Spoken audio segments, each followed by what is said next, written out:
Welcome. This is the online course on the Nibbāna sermons 1 to 11 by Bhikkhu Katakurunda Ñāṇananda, hosted by the Nibbāna Center for Buddhist Studies at the University of Hamburg in collaboration with the Barris Center for Buddhist Studies in Massachusetts. And today we are into Sermon 5.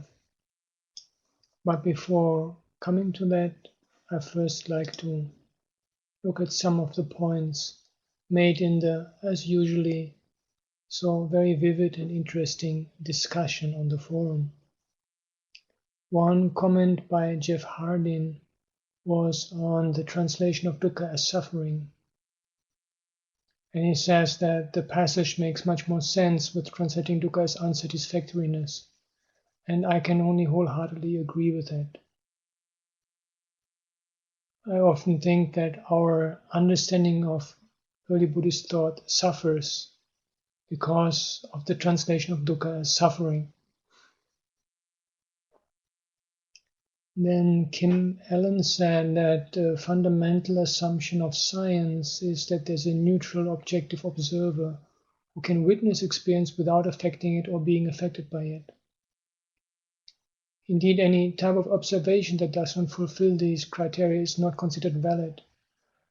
But then the very nature of dependency shows that no such observer is possible. That is indeed the case. And Margit Romang added that the idea that there's no such thing as an objective observer also comes up in quantum physics. So this is one of the points where early Buddhist thought and quantum physics are in close agreement. Letizia Baglioni, she said that in fact I have always found the presentation of Paticca Samuppada in terms of a chain unsatisfactory. And she says that the image I get is not that of a chain reaction, but some sort of revolving transparent polyhedron. And I just thought that was found that a very useful idea. And Venerable Dhammadina commented on my demonstrating how time is not a pre-existing container with the ruler getting stuck halfway through by hitting the bottom of the cup. It occurred to me that it is not really possible to fit Paticca Samuppada, the ruler, within a linear temporal model, the cup, simply because the time dimension of Paticca Samuppada is not linear but vortex-like. I also thought that the later tradition's classification of time as an unconditioned asankata phenomenon not subject to the three characteristics might be a scholastic attempt to make sense of the absence of time in the schema of dependent arising, having lost sight of its being the other side of the coin of conditionality and change. And Malik Samarasinghe said, also in relation to my demonstration I made in the beginning of the last lecture, that setting down the finely crafted but rigid ruler and the most useful but restraining cup, and realizing the immense range of application that opens up with dependent arising applied non-linearly to samsara of the present moment and to multiple lifetimes, is emancipating. I'm very glad that my little, how should I call it, my little playing around with the ruler and the cup has found so much appreciation, and that I was able to convey the main ideas of my own understanding of the relationship of Paticca Samuppada to time and timelessness.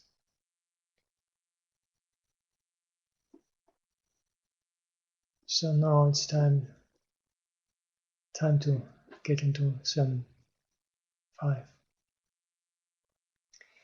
Etang santang etang panitang yadidang sabbasankhara samatu sab upari patini saggo tanhakhayo virago nirodho nibbānam. This is peaceful, this is excellent, namely the stilling of all preparations, the relinquishment of all assets, the destruction of craving, detachment, cessation, extinction. With the permission of the most venerable great preceptor and the assembly of the venerable meditative monks, Towards the end of our last sermon, we discussed, to some extent, a special mode of attention regarding the 4 objects of contemplation in the Satipatthana Sutta: body, feelings, mind, and mind objects. That discussion might have revealed a certain middle path indicated by the Buddha. We drew attention to a thematic paragraph occurring throughout the Satipatthana Sutta, which outlines a method of using objects and concepts for Satipatthana meditation without dogmatic involvement.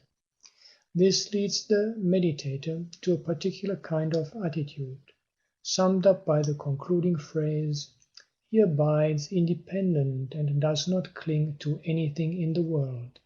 Anissito ca viharati na ca kinchi loke upadhyati." By way of clarification, we brought in the simile of a scaffolding for a building, that here the concepts only serve as a scaffolding for building up mindfulness and knowledge. Talking about the scaffolding, we are reminded of 2 different attitudes, namely, the attitude of leaning onto and dwelling in the scaffolding itself, and the enlightened attitude of merely utilizing it for the purpose of erecting a building. For further explanation of this technique, we may take up the 2 terms paramasana and sammasana. It might be better to distinguish the meanings of these 2 terms also with the help of a simile. As for a simile, let us take up the razor, which is such a useful requisite in our meditative life. There's a certain special way in sharpening a razor. Comment: I just wanted to explain to those who might not be familiar with it. This is the Venerable is speaking about the type of razor used in old times and which is still accustomed to be used in the forest tradition, which is like a long blade and then a handle, and so one has to sharpen it on a stone in order to be able to shave one's head, which as monastics we have to do very regularly. End of comment. There's a certain special way in sharpening a razor. With the idea of sharpening the razor, if one grabs it tightly and rubs it on the sharpening stone, it will only become blunt. Paramasana, grasping, grabbing, is something like that. What then is the alternative? A more refined and softer approach is required as meant by the term sammasana. Comment: I think the Venerable author is here trying to build a bridge over to sammasana jnana, the next of the insight knowledges. We have been moving through Namarupa Paricheda and Paccaya Parigraha, and I think he's here just pointing over in the direction of the next in the series of knowledges in the progress of insight. End of comment. There's a proper mode of doing it. One has to hold the razor in a relaxed way, as if one is going to throw it away. One holds it lightly, ready to let go of it at any time, but of course with mindfulness. The wrist also is not rigid but relaxed. Hand is supple at the joints and easy to swing. Then, with that readiness, one sharpens the razor, sliding it smoothly on the stone. First up, up, up, then down, down, down, and then up, down, up, down, up, down. The third combined movement ensures that those parts of the blade still untouched by the stone will also get duly sharpened. It is in the same manner that the razor of insight wisdom has to be whetted on the sharpening stone of the Satipatthana Sutta. Inward, inward, inward, outward, outward, outward, inward, outward, inward, outward, or else rising, rising, rising, ceasing, ceasing, ceasing, rising, ceasing, rising, ceasing. This is an illustration for the method of reflection or sammasana introduced by the Buddha in the Satipatthana Sutta. Words and concepts have to be made use of for attaining Nibbāna. But here the aim is only the upbuilding of mindfulness and knowledge. Once their purpose is served, they can be dismantled without being a bother to the mind. This is the significance of the concluding phrase, "He abides independent and does not cling to anything in the world." There's another sutta in which the Buddha has touched upon this same point in particular. It is the Samudaya Sutta in the Satipatthana Samyutta of the Samyutta Nikaya. In that sutta, the Buddha has proclaimed the arising and the going down of the four foundations of mindfulness. He begins by saying, "Monks, I shall teach you the arising and the going down of the four foundations of mindfulness. Chatunnang bhikkhave satipatthānānaṁ samudayancha attagamancha dissasami." He goes on to say, "Kocha bhikkhave kayasa samudayam, ahara samudaya kayasa samudayo, ahara nirodha kayasa attagamo." What, monks, is the arising of the body? With the arising of nutriment is the rising of the body, and with the cessation of nutriment is the going down of the body. Similarly, phassa samudaya vedanānaṁ samudayo, phassa nirodha vedanānaṁ attagamo. With the rising of contact is the rising of feeling, and with the cessation of contact is the going down of feeling.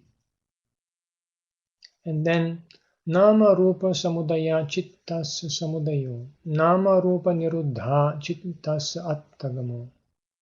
With the arising of name and form is the rising of the mind, and with the cessation of name and form is the going down of the mind. And lastly, manasikara samudaya dhammanang samudayo, manasikara niruddha dhammanang attagamo. With the arising of attention is the rising of mind objects, and with the ceasing of attention is the going down of mind objects. Comment? Just like to offer the translation by Bhikkhu Bodhi. Because I will teach you the origination and the passing away of the four establishments of mindfulness. And what, bhikkhus, is the origination of the body? With the origination of nutriment, there is the origination of the body. With the cessation of nutriment, there is the passing away of the body.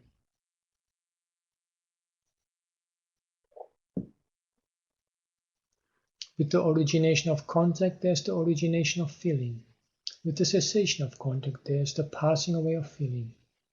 With the origination of name and form, there is the origination of the mind. With the cessation of name and form, there is the passing away of mind. With the origination of attention, there is the origination of phenomena. With the cessation of attention, there is the passing away of phenomena. And below I just pasted in the Chinese parallel, which makes the same basic statement. This too is an important discourse, well worth remembering, because here the Buddha is dealing with the rising and cessation, or rising and going down, of the four objects used for establishing mindfulness. As we know, the concept of nutriment in this Dhamma is much broader than the worldly concept of food. It does not imply merely the ordinary food, for which the term used is kabalinkara ahara, or material food.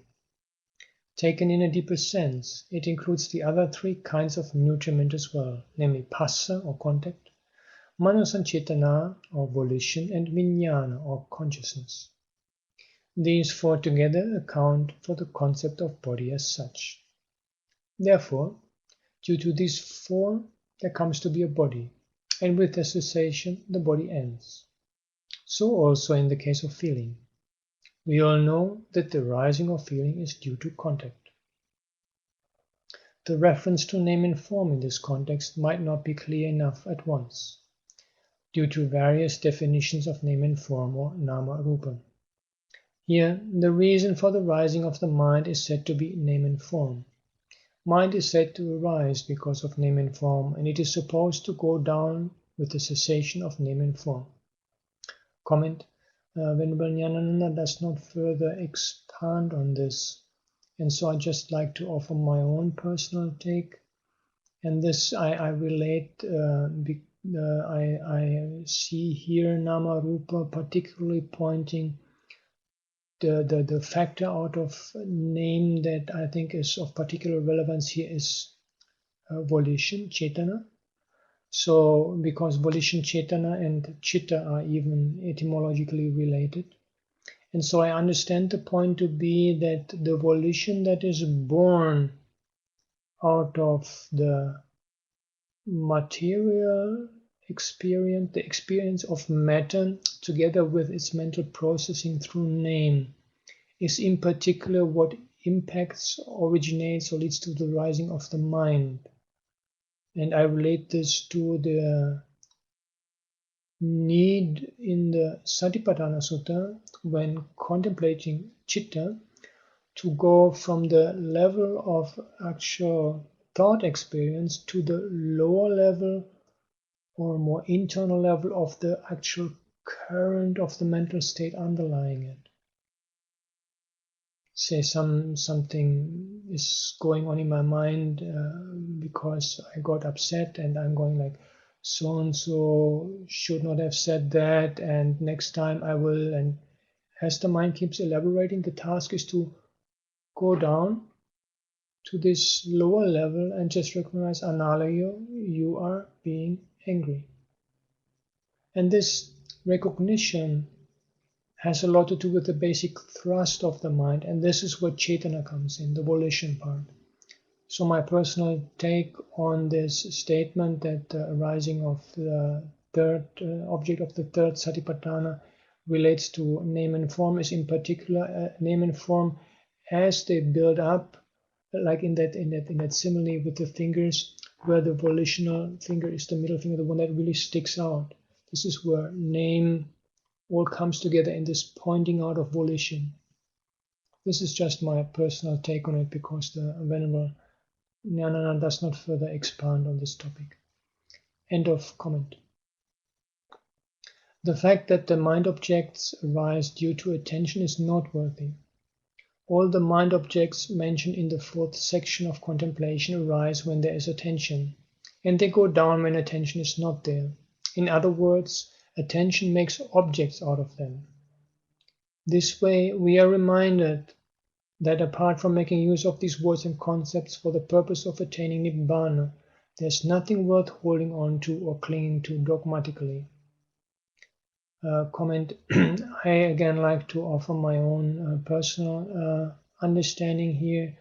The contemplation of Dhammas in the comparative perspective by studying the different canonical discourse versions and parallels to the Satipatthana Sutta reduces to just two contemplations: contemplation of hindrances and contemplation of the awakening factors. In fact, even the hindrances are not mentioned in all three versions. In one version they are just briefly listed and in a different place. But as I have discussed in my perspectives on Satipatthana, I believe that we should count the hindrances in. And so when we get this basic idea of contemplation of Dhammas being the overcoming of the hindrances and the cultivation of the awakening factors, then the idea of the fourth Satipatthana becomes really the monitoring of the mind in its progress towards awakening. And thus, to my personal understanding, gives a very clear thrust and direction towards this fourth Satipatthana. And then the question of attention, of manasikara, really becomes one of ayoniso and yoniso manasikara, wise, thorough, radical attention and its opposite. Then the hindrances arise because of ayoniso manasikara, unwise, unradical, lack of thorough attention. And the awakening factors arise because of yoniso manasikara. This is just, again, my personal take on this statement that the fourth Satipatthana relates to attention, manasikara. End of comment. So if a meditator works with this aim in mind, he will be assured of a state of mind that is independent and clinging-free, anissita anupadana.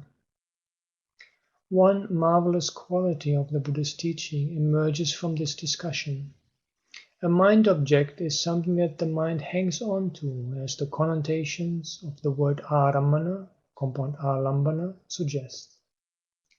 But because of the mode of insight wisdom outlined here, because of the middle path approach, even the tendency to hang on is finally done away with, and the object is penetrated through. Despite the above connotations of hanging on, ārammana, the object is transcended. Transcendence in its highest sense is not a case of surpassing, as is ordinarily understood. Instead of leaving behind, it penetrates through. Here then we have a transcendence that is in itself a penetration. So the terms anissita and anupadana seem to have a significance of their own.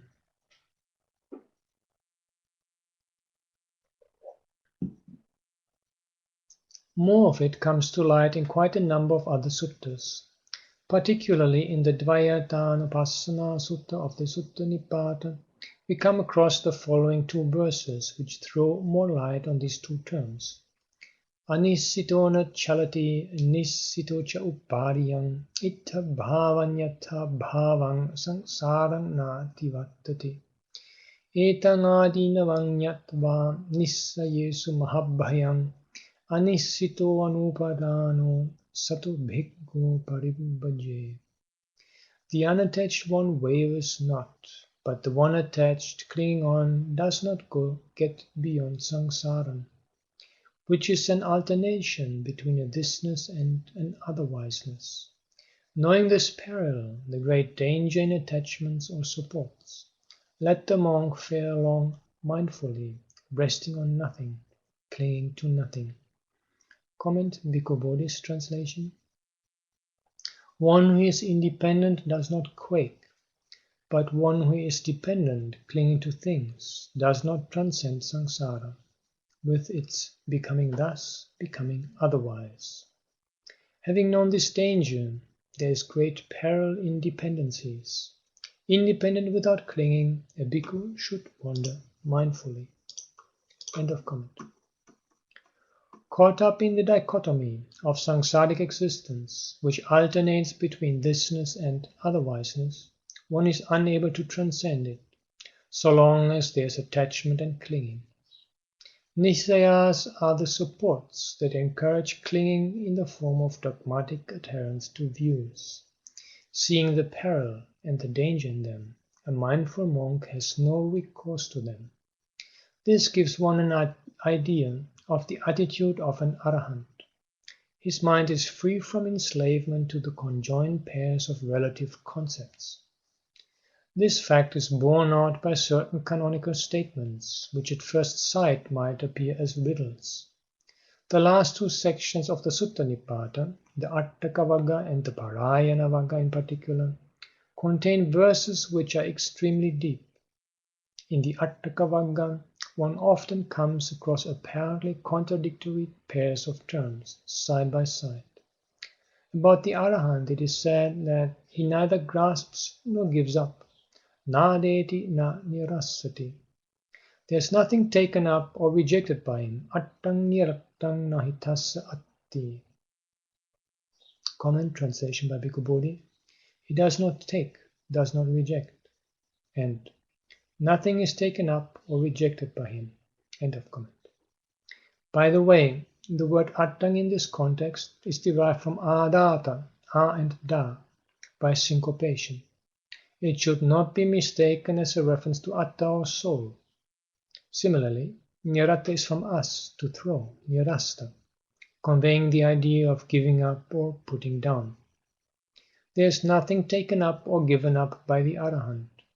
Other such references to the Arahant's attitude are naraga ragi na viraga ratto. He is neither attached to attachment nor attached to detachment. Nahi so rajjati no virajjati. He is neither attached nor detached. Comment, translation by Bhikkhu Bodhi. Not excited by lust or attached to dispassion, and he becomes neither passionate nor dispassionate. End of comment. It is in order to explain why such references are used that we took all this trouble to discuss at length the significance of such terms as nisaya. Probably due to a lack of understanding in this respect, the deeper meanings of such suttas have got obscured. Not only that, even textual corruption through distorted variant readings has set in, because they appeared like riddles. However, the deeper sense of the suttas sometimes emerges from certain strikingly strange statements, like the following found in the Kajjaniya Sutta of the Samyutta Nikaya. The reference here is to the Arahant. Ayang buchyati bhikkhave bhikkhu neva achinati no apachinati. Apachinitvartito neva pajahati no upadiyati. Pajahitvartito neva viseneti na useneti. Visenetvartito neva vidhupeti na sandhupeti. Monks, such a monk is called one who neither amasses nor diminishes. Already diminished as he is, he neither gives up nor grasps. Already given up as he is, he neither disbands nor binds together. Already disbanded as he is, he neither exercises nor propitiates. Comment, translation by Bhikkhu Bodhi. This is called, bhikkhus, a noble disciple who neither builds up nor dismantles, but who abides having dismantled, who neither abandons nor clings, but who abides having abandoned, who neither scatters nor amasses, but who abides having scattered, who neither extinguishes nor kindles, but who abides having extinguished. The reference to a noble disciple here in this translation seems to be a minor error. I checked the different Asian editions, all of them actually read bhikkhu, neva achinati na apachinati. And I think this is something that easily happens. I myself also when translating from the Chinese, because the Arya Savaka, the noble disciple, has been mentioned in the previous passage, and so one sometimes unwittingly just doesn't realize that there has been a change in terminology. And it anyway does not affect the meaning of the passage, because in the discourse the noble disciple and the bhikkhu are used interchangeably to refer to the same person. End of comment. Even to one who does not understand the language, the above quotation would sound enigmatic. Even the rendering of the terms used here is not an easy matter, because of the nuances they seem to convey. We could perhaps say that such a monk neither amasses or accumulates nor diminishes. Since he is already diminished, presumably as regards the five aggregates, he neither abandons nor grasps anew. Since the giving up is complete, he neither binds together or enlists, note the word sena, army, nor disbands. Disbanding, if not disarmament, being complete, there is neither exercising or smoking out, nor propitiating or inviting. The coupling of these terms and their peculiar employment is suggestive of the Arahant's freedom from the dichotomy. In the Brahmana Vagga of the Dhammapada too, we come across a similar enigmatic verse. Yasa paranga parangva para parang na vinjati vitaddarang visangyutam tamahang brumi brahmanam. For whom there is neither a farther shore, nor a hither shore, nor both, who is undistressed and unfettered, him I call a Brahmin. Comment, translation by K.R. Norman. For whom there is neither the far shore, nor the near shore, nor both, free from distress and without connections, him I call a Brahmin. End of comment. In this context, the word Brahmana refers to the Arahant. Here too it is said that the Arahant has neither a farther shore, nor a hither shore, nor both. This might sometimes appear as a problem. Our usual concept of an Arahant is of one who has crossed over the ocean of samsara and is standing on the other shore. But here is something enigmatic. We come across a similar sutta in the Sutta Nibbāna also, namely its very first, the Uruga Sutta.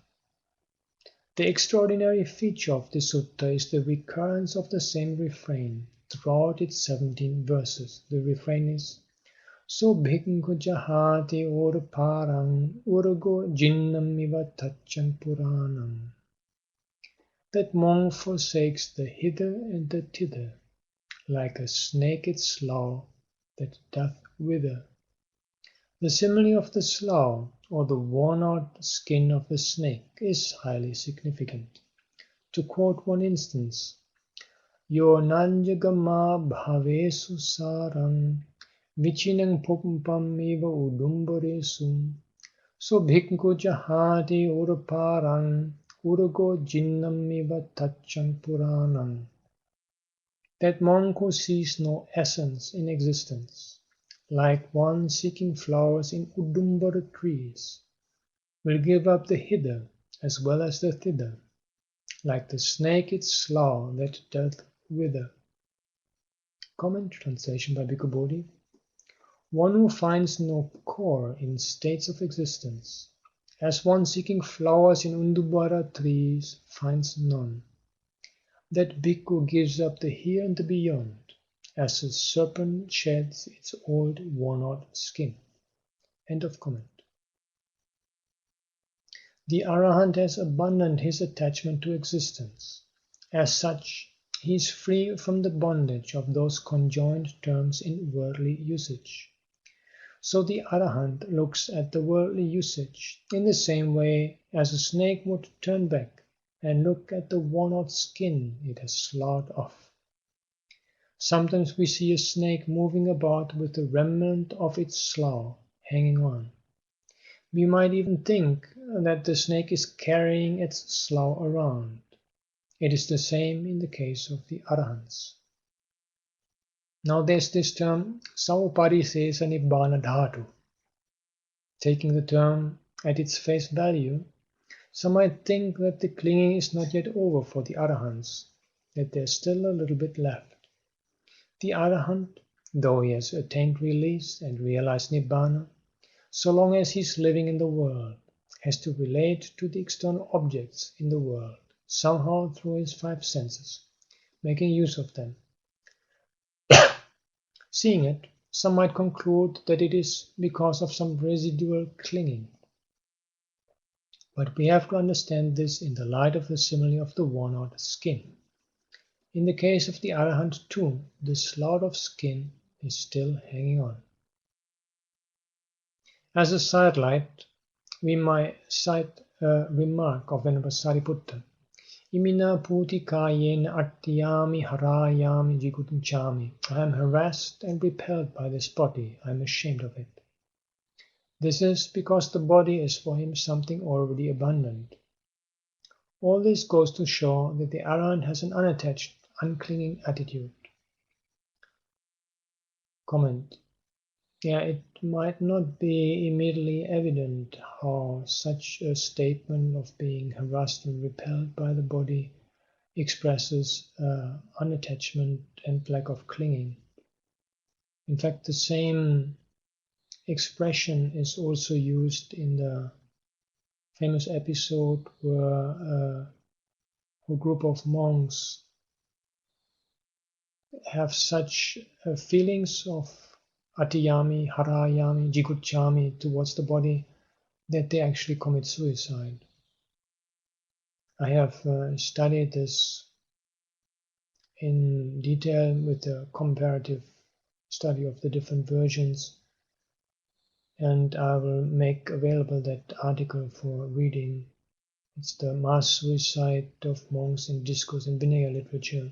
It's a very long article, and I think only the first part of it is relevant here. And I also looked in that context at this statement attributed to Venerable Sariputta, and is found similarly in the parallel versions. And I believe it needs to be somewhat contextualized. And the context is that he is being unjustly accused, and so he is in a way The intention is to point out that he would never slight another companion in the holy life, and that he's not attached to his body, but the way this is formulated really needs to be understood properly and not as a literal, not read literally as a recommendable attitude towards the body, I think. End of comment. Linguistic usage, which is a special feature of existence, is enlivened by the cravings, conceits and views with which it is grasped. Worldlings thrive on it, whereas the Arahants are free from it. This is the upshot of the above discussion on the terms Anusaya and Nisaya. Yet another important term that should receive attention in any discussion on Nibbāna is asava. This is because the Arahant is often called a keen asava, one whose asavas are extinct. Asava kayu, extinction of asavas, is an epithet of Nibbāna. So the distinct feature of an Arahant is his extinction of asavas. Now, what does asava mean? In ordinary life, this word is used to denote fermentation or liquor that has got fermented for a long time. If there's even a dreg of ferment in a vessel, it is enough to cause fermentation for any suitable raw material put into it. So also are the asavas. They are like the residual dregs of the ebullient mass of defilements in beings, which have undergone fermentation for a long time in samsara. Comment. The term asava has been discussed in Buddhist scholarship, and there have been the suggestion that it is a maladroit adaptation of Jain terminology, because the basic connotation of the term is of something flowing in, and so the allegation is that this fits the usage of the term by the Jains, where there is indeed the idea that there's some almost physical substance that flows in onto the soul through karma, through any kind of deeds, and hence the need to remove this physical influence through ascetic practices.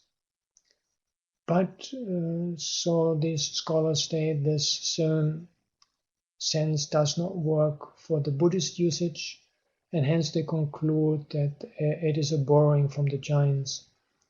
And I replied to that in an article called Purification in Early Buddhist Discourse and Buddhist Ethics, which I will also make available on the forum, where I argue that this is not a convincing statement, because the idea of an influx, an influence on the mind, is what I see as a predominant connotation of asava in his early Buddhist usage, and the Venerable Ñāṇananda in fact will bring that out in more detail in the later part of this sermon. End of comment. Very often, asavas are said to be of three types, three kinds, as kamasava, bhavasava, and avijjasava. The term asava in this context is usually rendered as influxes. We may understand them as certain intoxicating influences, which create a world of sense desire, a stupor that gives a notion of existence and leads to ignorance. These influxes are often said to have the nature of infiltrating into the mind. Sometimes the fourth type of influxes, dikt asava, is also mentioned, but this can conveniently be subsumed under avijjasava. Comment. Yeah, the asava actually only occurs in the Mahaparinibbāna Sutta, and only in some editions also. So it is, as far as I'm able to see, clearly a later development. And so the suggestion by Venerable Ñāṇananda that it could just be subsumed under avijjasava makes a lot of sense. End of comment. The extinction of influxes becomes a distinctive characteristic of an Arahant, as it ensures complete freedom. One could be said to have attained complete freedom only if one's mind is free from these influxes. It is because these influxes are capable of creating intoxication again and again. The immense importance of the extinction of influxes and how it accounts for the worthiness of an arahant is sometimes clearly brought out. The ultimate aim of the Buddha's teaching is one that in other systems of thought is generally regarded as attainable only after death. The Buddha, on the other hand, showed a way to its realization here and now. As a matter of fact, even Brahmins like Pukkarasati went about saying that it is impossible for a human being to attain something supramundane. Katangi nama manusa bhuto uttari manusa dhamma alamarya jnana dasa visesam nyasativa dhakativa sachiva karisati. How can one as a human being know, see, or realize the supramundane state, an extraordinary knowledge and vision befitting the noble ones? They thought that such a realization is possible only after death. Immortality in other systems of thought is always an after-death experience. Comment? Yeah, I will also offer yet another article that I wrote for the Encyclopedia of Buddhism on Uttari Manusa Dhamma on the significance of this term. But besides announcing that article, I also wanted to express my appreciation for the point made by the Venerable Ñāṇananda that the deathless in early Buddhist thought is realized while one is still alive, and not something that only comes after death. It's a very powerful distinction. End of comment. Now the realization of the extinction of influxes, on the other hand, gives a certain assurance about the future. It is by this extinction of influxes that one wins to the certitude that there is no more birth after this. Kina jati extinctis birth. Certitude about something comes only with realization. In fact, the term sanchikiriya implies a seeing with one's own eyes, as the word for eye, akshi, is implicit in it. However, everything cannot be verified by seeing with one's own eyes. The Buddha has pointed out that there are 4 ways of realization or verification. Chattaro me bhikkhave sanchikaraniya dhamma katame chattaro Ati bhikkhave dhamma kayena sanchikaraniya Ati bhikkhave dhamma satya sanchikaraniya Ati bhikkhave dhamma chakuna sanchikaraniya Ati bhikkhave dhamma panyaya sanchikaraniya. Monks, there are these 4 realizable things. What 4?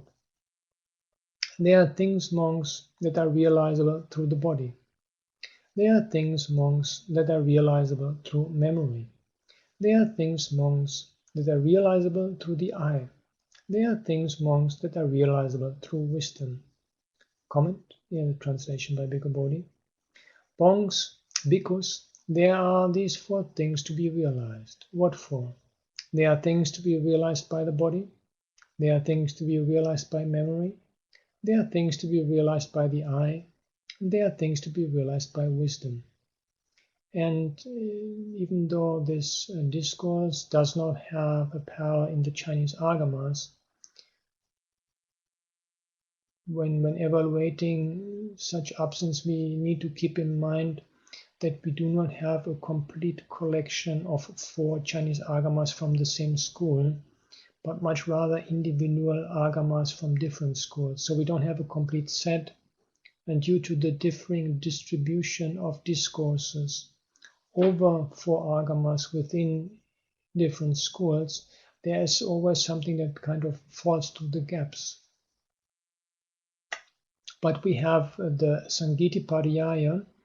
It's a very early work of the Sarvastivada canonical Abhidharma collection, which has quite a number of sutra quotations. It just quotes from a discourse.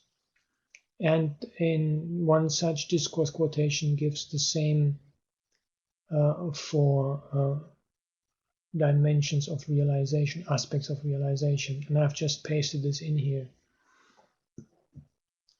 And I also like to briefly comment on the first of these. The translation by the body or through the body is a somewhat literal translation of the Pali kayena. And the instrumental kayena in such context means direct realization. In fact, I would prefer the translation direct. It refers to direct experience. And that it does not refer to the physical body becomes quite clear when the same expression is used for the immaterial attainments that are realized by the body, kayena, or touched by the body, kayena, actually realized directly, experienced directly. In fact, the Venerable Ñāṇananda continues to point out that the first of these four modes of realization refers to the excuse me, the 8 deliverances, and these comprise the immaterial spheres. So these cannot be experienced by the physical body. End of comment. By way of explanation, the Buddha says that the things realizable through the body are the 8 deliverances. The things realizable through memory are one's former habitations. The things realizable through the eye are the death and rebirth of beings. And what is realizable through wisdom is the extinction of influxes. One's former lives cannot be seen with one's own eyes by running into the past. It is possible only by purifying one's memory and directing it backwards.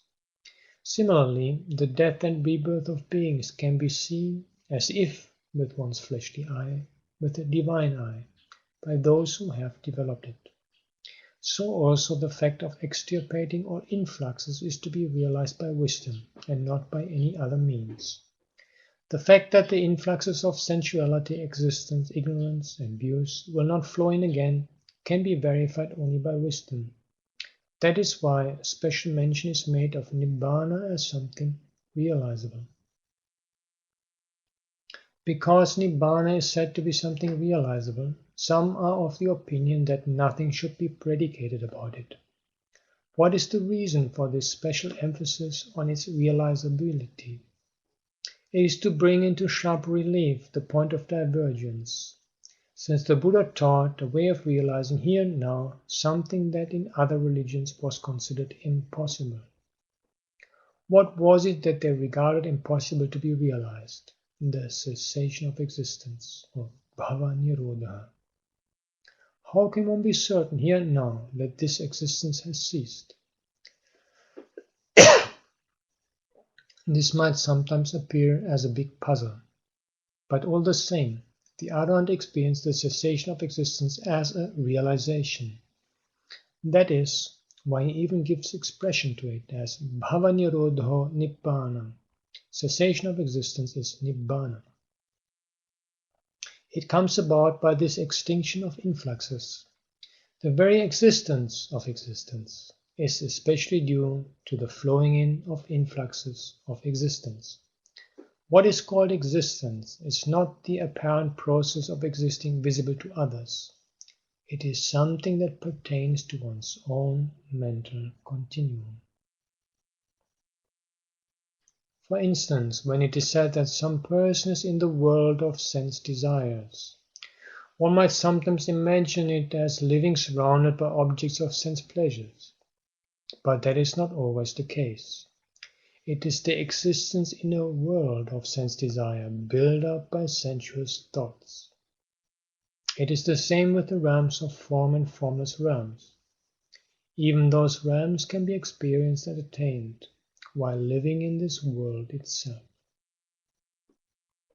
Similarly, it is possible for one to realize the complete cessation of this existence while living in this very world.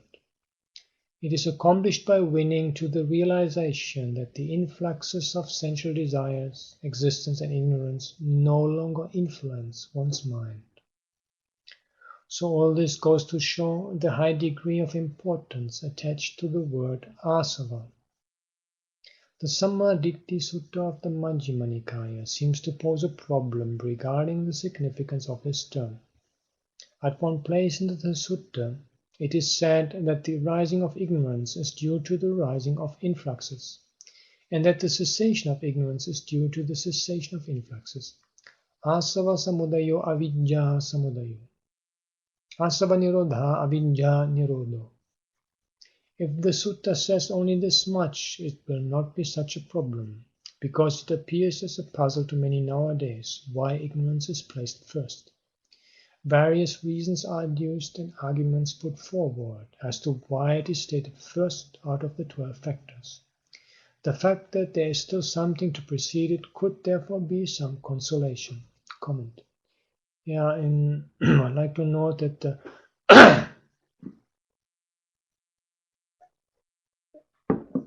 two Chinese Agama and Sanskrit fragment parallel to the Sammaditthi Sutta only relate the influxes to ignorance. They do not specify any cause for ignorance. So here I'm just giving the Chinese, so that is independence, or with the rising of ignorance, there are the influxes, and the Sanskrit avidya samudaya and asava samudaya. But the statement that the asava samudaya, avidya samudayo, which we just heard from the Pali, has no counterpart in any of the parallel versions. End of comment. But then, a little way off in the self-same sutta, we read avidya samudaya asava samudayo, avidya nirodha asava nirodha. With the rising of ignorance is the rising of influxes. With the cessation of ignorance is the cessation of influx. Apparently this contradicts the previous statement. The preacher of this discourse, Venerable Sariputta, is not one who contradicts himself, though most probably there is some deep reason behind this. Another problem crops up, since ignorance is also counted among the different kinds of influxes. This makes our puzzle all the more deep. But the state of affairs could best be understood with the help of an illustration. It is in order to explain a certain fascinating behavior of the mind that even arahants of great wisdom have to make seemingly contradictory statements. Comment. Yeah, I am not sure if we need to attribute this to Venerable Sariputta and arahants making contradictory statements. I mean, in view of the situation in the parallels, we just simply cannot be sure what was the original version. Whether it was the way in the Pali version, and this has been then lost in all the parallels, or whether maybe the Pali version is simply a later development. End of comment. We have to draw in at this juncture a very important discourse in the Samyutta Nikaya, which is a marvel in itself. It comes in the section on the aggregates, Khanda Samyutta, as the second Gaddula Sutta. Here the Buddha makes the following impressive declaration. Diktang vo bhikkhave charanam nama chittanti, evang bhante. Tampi ko bhikkhave charanam nama chittang chitteneva chintitang. Tenapi ko bhikkhave charanena chittena chittanyeva chittatarang. Tasmati abhikkhave abhinkanang sakkang chittang panchavekam kitabang. Dhigarattang idang chittang sankilittang ragena dosena mohenati. Chitta sankilesa bhikkhave satta sankilissanti. Chitta vodana satta visujjanti. Nahang bhikkhave anyang ekanikayampi samanupassami evang chittang yathaidang bhikkhave tiracchanagatapana. Tepi ko bhikkhave tiracchanagatapana chitteneva chintita. Tepi ko bhikkhave tiraccanagate pane chittanyeva chittatarang. Tasmatiya bhikkhave bhikkhuna abhinkanang sakkang chittang panchavekam kitabang. Digarattang idang chittang sankilittang chittang ragena dosena mohenati. Chitta sankilesa bhikkave satta sankilisanti chitta vodana satta visujjanti. Monks, have you seen a picture called a movie, Charana? Yes, Lord. Monks, even that picture called a movie is something thought out by the mind. But this mind, monks, is more picturesque than that picture called a movie. Therefore, monks, you should reflect moment to moment on your own mind with the thought, for a long time has this mind been defiled by lust, hate, and delusion. By the defilement of the mind, monks, our beings defiled. By the purification of the mind, our beings purified. Monks, I do not see any other class of beings as picturesque as beings in the animal realm. But those beings in the animal realm, monks, are also thought out by the mind. And the mind, monks, is far more picturesque than those beings in the animal realm. Therefore, monks, should a monk reflect moment to moment on one's own mind with the thought, for a long time has this mind been defiled by lust, hate, and delusion. By the defilement of the mind, monks, are beings defiled. By the purification of the mind, are beings purified. Comment, translation by Bhikkhu Bodhi. Bhikkhus, have you seen a picture called Faring On? Yes, Venerable Sir. Even that picture called Faring On has been designed in its diversity by the mind. Yet the mind is even more diverse than that picture called Faring On. Therefore, bhikkhus, one should often reflect upon one's own mind thus. For a long time this mind has been defiled by lust, hatred, and delusion. Through the defilement of the mind, beings are defiled. With the cleansing of the mind, beings are purified. Because I do not see any other order of living beings so diversified as those in the animal realm.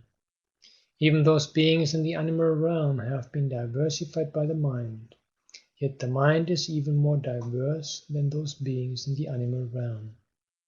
Therefore, bhikkhus, one should often reflect upon one's own mind thus. For a long time this mind has been defiled by lust, hatred, and delusion. Through the defilement of the mind, beings are defiled. With the cleansing of the mind, beings are purified.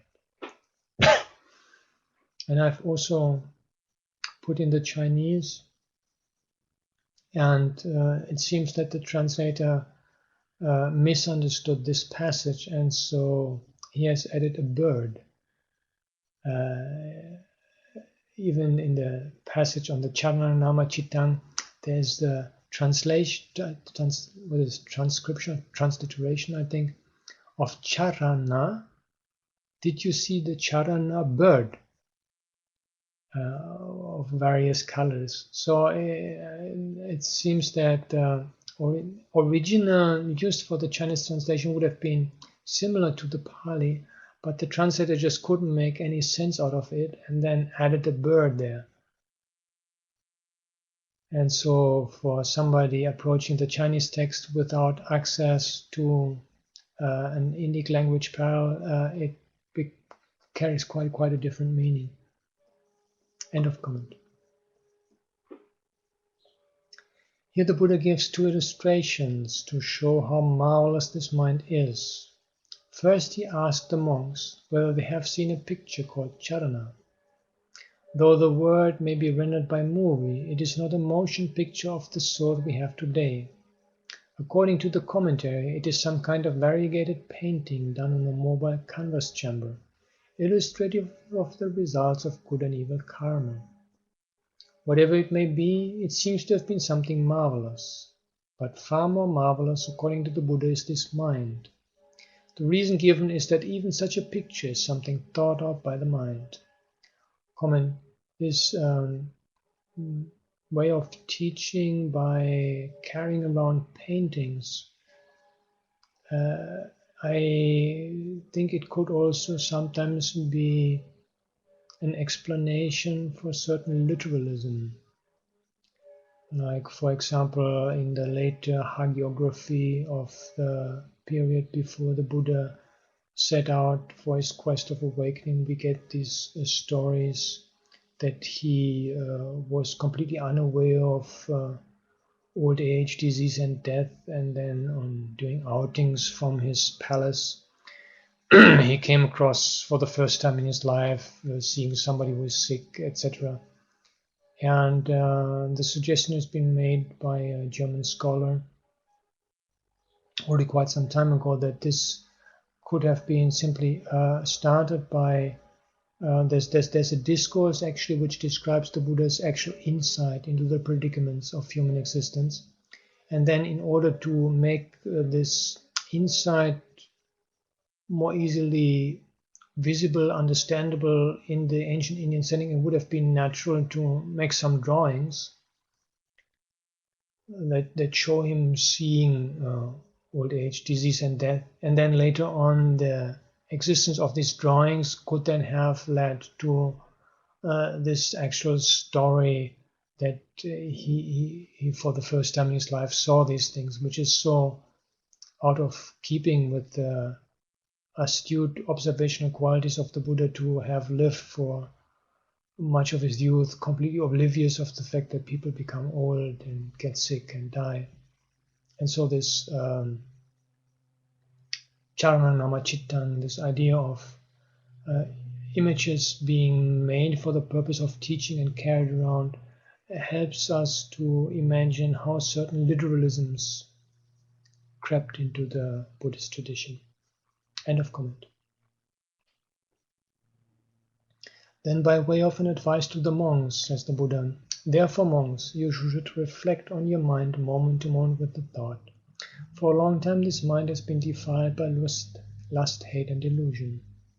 The moral drawn is that beings are defiled by the defilements of their minds, and that they are purified by the purification of their minds. This is the illustration by the simile of the picture. And then the Buddha goes on to make another significant declaration. Monks, I do not see any other class of beings as picturesque, as beings in the animal realm. But since those beings are also thought out by the mind, he declares that the mind is far more picturesque than them. Based on this conclusion, he repeats the same advice as before. At first sight, the sutta, when it refers to a picture, seems to be speaking about the man who drew it. But there is something deeper than that. When the Buddha says that the picture called charana is also something thought out by the mind, he is not simply stating the fact that the artist drew it after thinking it out with his mind.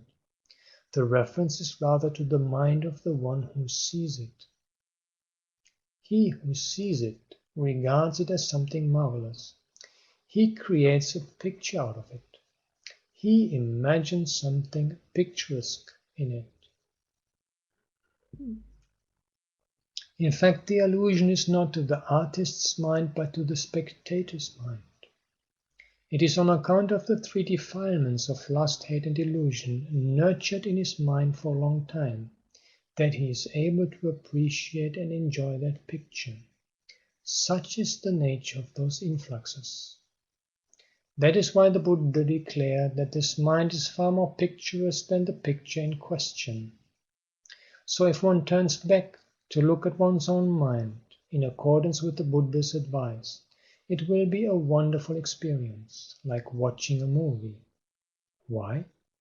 Because reflection reveals the most marvelous sight in the world. But usually one does not like to reflect, because one has to turn back to do so. One is generally inclined to look at the thing in front. However, the Buddha advises us to turn back and look at one's own mind every moment. Why? Because the mind is more marvelous than that picture called charana or movie. It is the same declaration that he makes with reference to the beings in the animal realm. When one comes to think about it, there's even less room for doubt here than in the case of the picture. First of all, the Buddha declares that there is no class of beings more picturesque than those in the animal realm. But he follows it up with the statement that even those beings are thought out by the mind, to draw the conclusion that as such the mind is more picturesque than those beings in the animal realm. Let us try to sort out the point of this declaration. Generally, we may agree that beings in the animal realm are the most picturesque. We sometimes say that the butterfly is beautiful, but we might hesitate to call a blue fly beautiful. The tiger is fierce, but the cat is not. Here one's personal attitude accounts much for the concepts of beauty, ugliness, fierceness, and innocence of animals. It is because of the defiling influence of influxes, such as ignorance, that the world around us appears so picturesque. Based on this particular sutta with its reference to the Charana picture as a prototype, we may take a peep at the modern day's movie film by way of an analogy. It might facilitate the understanding of the teachings on Paticcasamuppada and Nibbāna in a way that is closer to our everyday life. The principles governing the film and the drama are part and parcel of the life outside cinema and the theatre. But since it is generally difficult to grasp them in the context of the life outside, we shall now try to elucidate them with reference to the cinema and the theatre. Usually a film or a drama is shown at night. The reason for it is the presence of darkness. This darkness helps to bring out the darkness of ignorance that dwells in the minds of beings. Though the film as well as the drama is presented to the public within a framework of darkness. If a film is shown at daytime as a matinee show, it necessitates closed windows and dark curtains. In this way, films and dramas are shown within a curtained enclosure.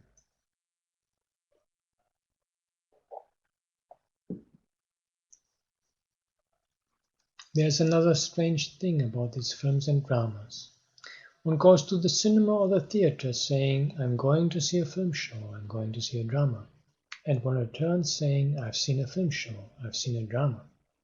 But while the film show or the drama is going on, one forgets that one is seeing a show or a drama. Such a strange spell of delusion takes over. This is due to the intoxicating influence of influxes. If one wishes to enjoy a film show or a drama, one should be prepared to get intoxicated by it. Otherwise it will cease to be a film show or a drama for him. What do the film producers and dramatists do? They prepare the background for eliciting the influxes of ignorance latent in the minds of the audience.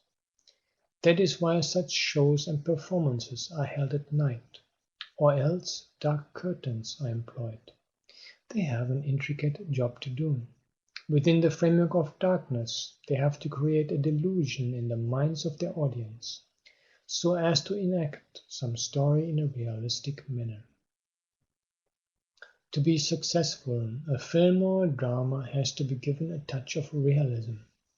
Though fictitious, it should be apparently real for the audience. There is an element of deception involved, a hoodwink. For this touch of realism, quite a lot of makeup on the part of actors and actresses is necessary. As a matter of fact, in the ancient Indian society, one of the primary senses of the word sankhara was the makeup done by actors and actresses. Now, in the present context, sankhara can include not only this makeup in personal appearance, but also the acting itself, the delineation of character, stagecraft, etc. In this way, the film producers and dramatists create a suitable environment, making use of the darkness and the makeup contrivances. These are the sankharas, or the preparations. However, to be more precise, it is the audience that make preparations in the last analysis. Here too, as before, we are compelled to make a statement that might appear strange. So far, not a single cinema has held a film show, and not a single theatre has staged a drama. And yet, Those who had gone to the cinema and the theatre had seen film shows and dramas. Now, how can that be? Usually we think that it is the film producer who produced the film and that it is the dramatist who make the drama. But if we are to understand the deeper implications of what the Buddha declared with reference to the picture Charana, a film show or drama is produced in the last analysis by the spectator himself. When he goes to the cinema and the theatre, he takes with him the spices needed to concoct a film or drama, and that is the influxes or asavas. Whatever technical defects and shortcomings there are in them, he makes good with his influxes.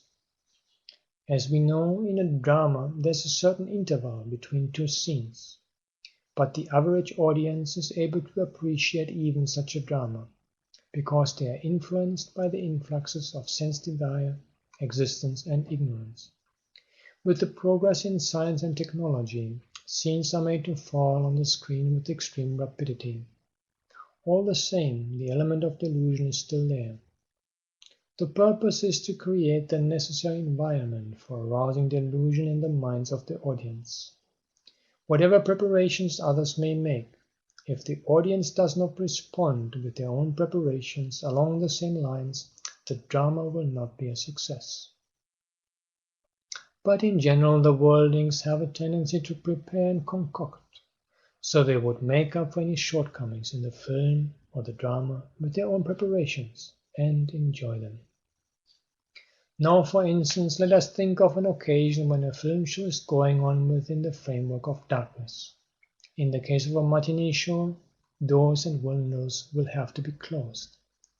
Supposing the doors are suddenly flung open while a vivid technicolor scene is flashing on the screen. What happens then? The spectators will find themselves suddenly thrown out of the cinema world they had created for themselves. Why? Because the scene in technicolor has now lost its color, it has faded away. The result is dejection, disenchantment. The film show loses its significance. That film show owed its existence to the dark framework of ignorance and the force of preparations. But now that the framework has broken down, such a vast change has come over, resulting in a disenchantment. Now the word raga has nuance suggestive of color, so viraga, dispassion, can also literally mean a fading away or a decoloration. Here we have a possible instance of Nibbāna, viraga, disenchantment, dispassion, at least in a limited sense. A door suddenly flung open can push aside the delusion, at least temporarily. Let us consider the implications of this little event. The film show, in this case, ceases to be a film show because of a flash of light coming from outside. Now, what would have happened if this flash of light had come from within one's mind? Then also something similar would have happened. If the light of wisdom dawns on one's mind while watching a film show or a drama, one would even wonder whether it is actually a film or a drama, while others are enjoying it.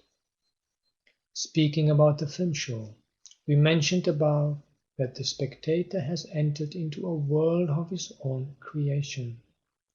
If we are to analyze this situation according to the law of dependent origination, we may add that in fact he has a consciousness and a naming form in line with the events of the story, based on the preparations in the midst of the darkness of ignorance.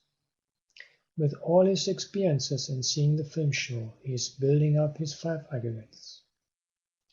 Therefore, when the light of wisdom comes and dispels the darkness of ignorance, a similar event can occur. One will come out of that plane of existence. One will step out of the world of sense desires, at least temporarily.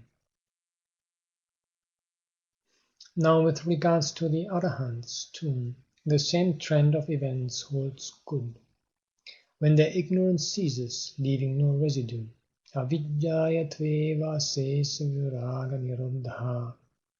Exhausting the influxes as well, preparations also cease. Why? Because the preparations owe their existence to ignorance. They have the ability to prepare so long as there is ignorance. Sankhara generally means preparations. It is the make-up and the make-believe which accounted for the delusion. The darkness of ignorance provided the setting for it. If somehow or other the light of wisdom enters the scene, those preparations, sankhara, become no preparations, visankhara, and the prepared, sankata, becomes a non-prepared, asankata. So what was true with regard to the film show is also true in a deeper sense with regard to the events leading up to the attainment of arahanthood. With the dawn of that light of wisdom, the preparations of sankhara lose their significance and become visankhara. Though for the world outside they appear as preparations, for the arahant they are not preparations, because they do not prepare a bhava or existence for him. They are made ineffective. Similarly, the prepared or the made up, when it is understood as something prepared or made up, becomes an unprepared or an unmade. There's a subtle principle of undoing involved in this.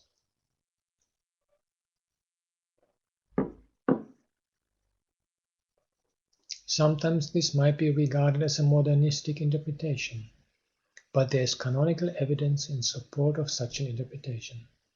For instance, in the Dvayattanupassana Sutta of the Sutta Nibbāna, we come across the following verse.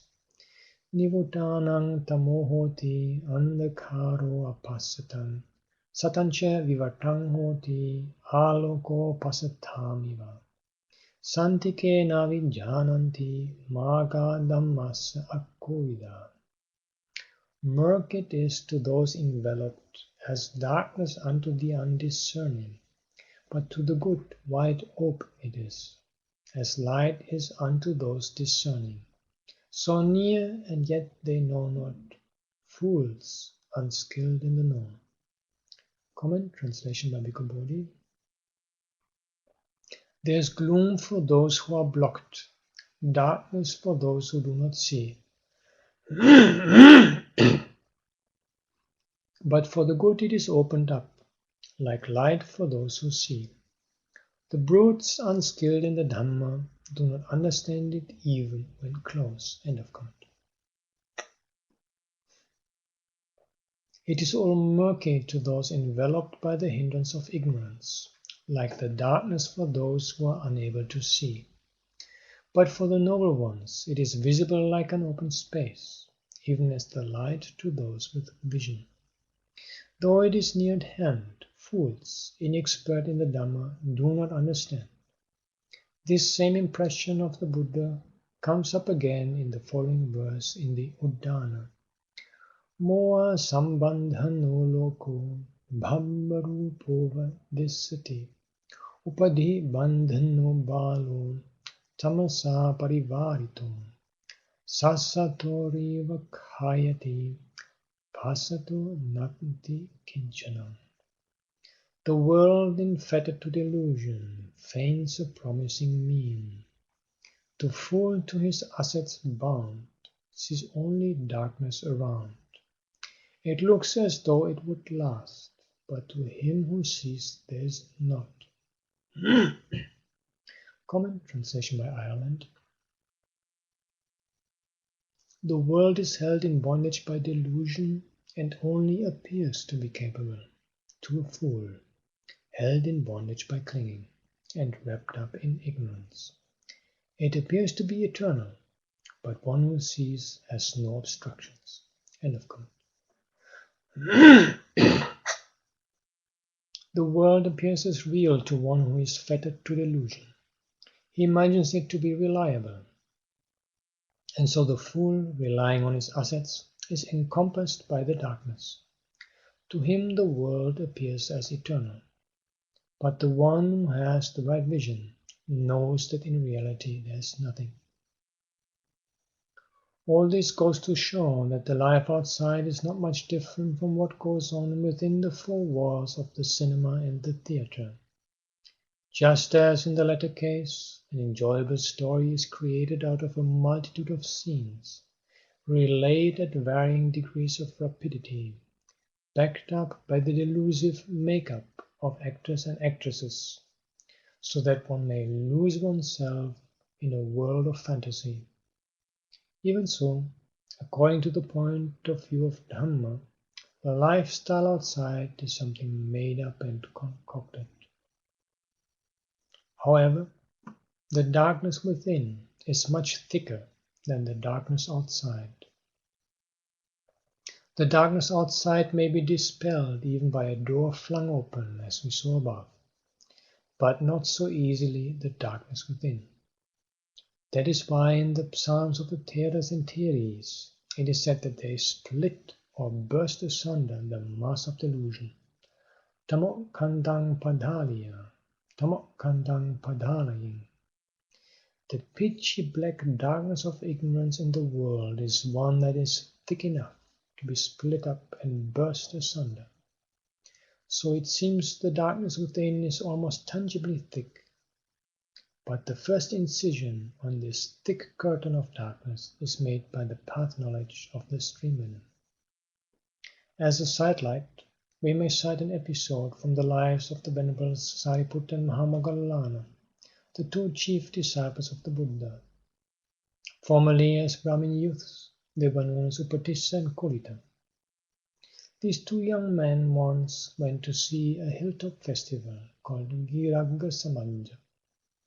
Since by then their discerning wisdom was already matured, they suddenly developed a dejection about the entertainment going on. The hilltop festival, as it were, lost its festivity for them. They understood the vanity of it and could no longer enjoy it as before. They may have already had a distant glimpse of the similarity between the two levels of experience mentioned above, but they on their own could not get at the principles underlying the delusion involved.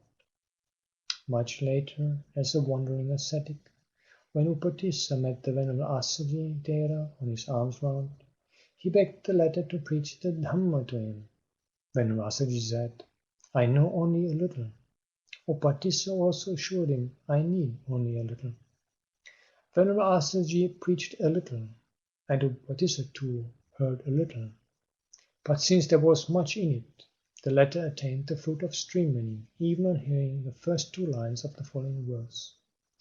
Ye dhamma hetu pabhava, tesam hetum tathagato aha, tesam chayo nirodho, evam vadi mahasamano. Of things that proceed from a cause, their cause the Tathagata has told, and also their cessation. Thus teaches the great ascetic.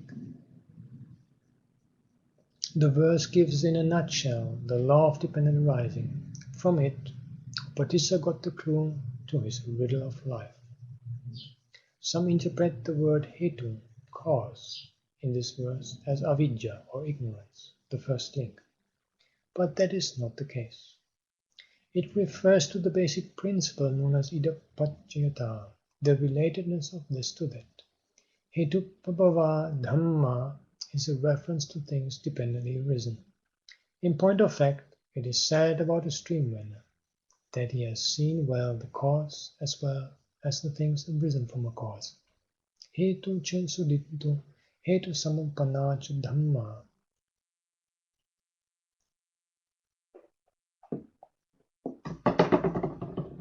That means that he has seen the law of dependent arising, as also the dependently arisen phenomenon. We have already discussed the significance of these two terms. What is called paticca samuppada is the basic principle itself. It is said that the wandering ascetic Upatissa was able to arouse the path of streaming on hearing just the first two lines, and they state the basic principle as such. Comment. I am not sure on what this is based that he attained streaming on hearing just the first two lines. I checked in the commentary and I was not able to find anything in this respect. What is generally known is that he became a streamlet on hearing the entire verse. But anyway, this is perhaps not of much importance. End of comment. The word tesang plural clearly implies that the reference is to all the 12 factors inclusive of ignorance. The cessation also is of those 12, as for instance it is said in Nibbāna, kayang paccayānaṁ avedi, understood the cessation of conditions, since all the 12 are conditions. To sum up, whatever phenomena that arise from a cause, their cause is either paccayata, or the law of relatedness of this to that. This being, this exists. With the rising of this, this arises. This not being, this does not exist. With the cessation of this, this ceases.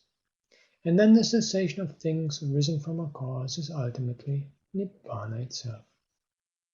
That is the implication of the often recurrent phrase avijjaya tveva asesa viraga nirodha, with the complete fading away and cessation of that very ignorance.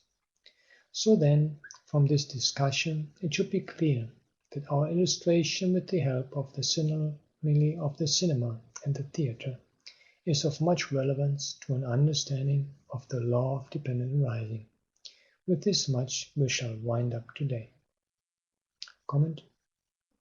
Yeah, the salient point I identify in particular the second part of the sermon, as the first part was still operating on the topic of Nisaya Nisita from the last sermon, are the influxes, the asavas, and then the very apt illustration of their influence with the simile of the cinema inspired by the Garula Sutta, the Charanama Chittang, the representation by a canvas, and the nature of the mind, the impact, the contribution of the mind, in particular the influxes in the mind, to creating a movie or a drama.